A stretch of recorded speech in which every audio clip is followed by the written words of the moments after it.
The Commission appreciates the opportunity for another debate on the situation in Serbia, which the Commission has been following very closely for many months and with increasing concern.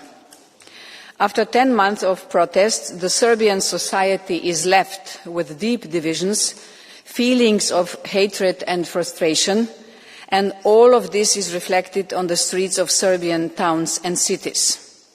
We expect police action to be proportionate and respect fundamental rights. We condemn all acts of hate, vandalism and violence and continue to call on all sides to de-escalate tension.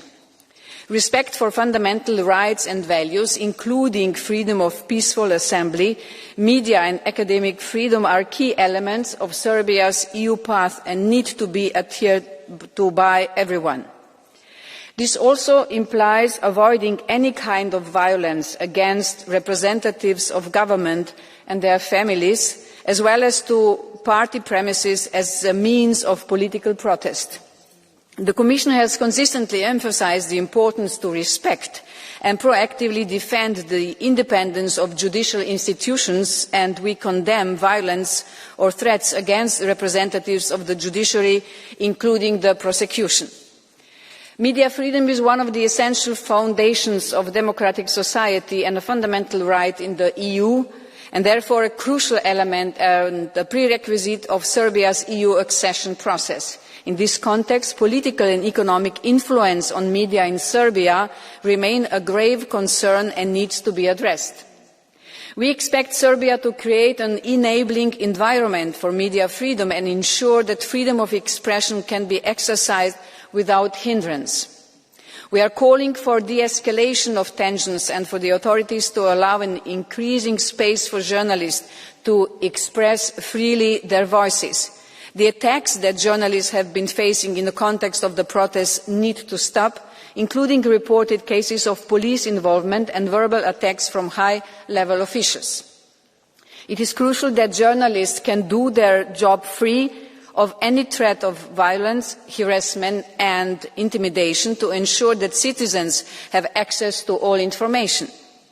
The Commission also stresses that spreading disinformation and hostile political rhetoric, including against the EU and its citizens, runs contrary to EU values and standards. Dear honourable members, Serbia is a candidate country to the EU. We want a truly democratic Serbia inside the EU. As Commissioner for Enlargement, I am truly devoted to it. We will continue with constructive engagement and will do everything possible to help Serbia move forward on its accession path. But for this to happen, concrete steps on democratic principles and reforms are needed. The participation of President Vučić on military parades in Moscow and in Beijing, accompanied with critical statements towards the EU and respectful members of Parliament, as of last time towards the members of the European Green Party delegation, is not what is expected from a candidate country. The sincerity of Serbia's commitment to the EU path and its political will to credibly implement the required reforms has to be strengthened via communication and concrete actions. Serbia needs to step up efforts and overcome the current stagnation in the implementation of the fundamental reforms. It is time to deliver concrete results in fighting corruption and strengthening the rule of law, including independence of the judiciary and media freedom, and on electoral reforms. The Commission expects Serbia to create an enabling environment for civil society. Independent voices need to be heard and protected.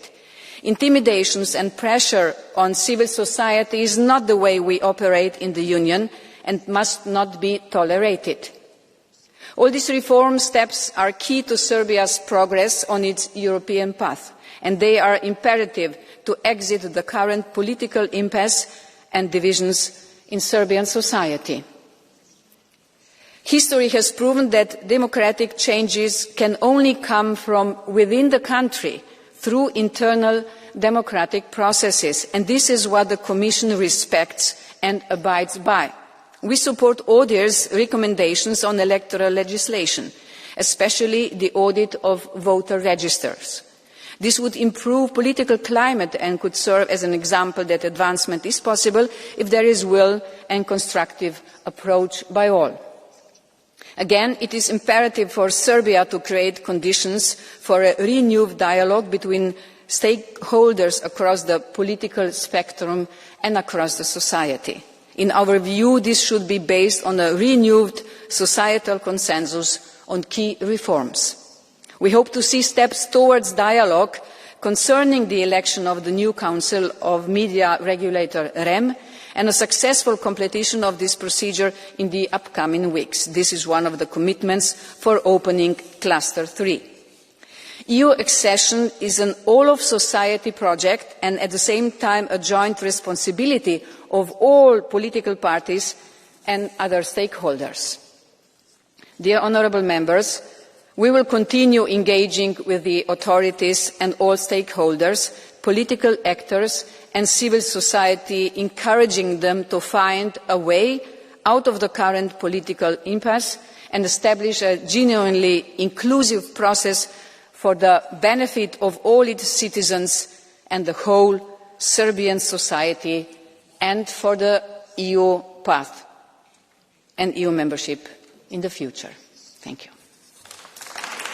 Thank you very much, Commissioner Kos. And now I give the floor to the speakers on behalf of the political groups. And first for EPP, Davor Ivo Stier.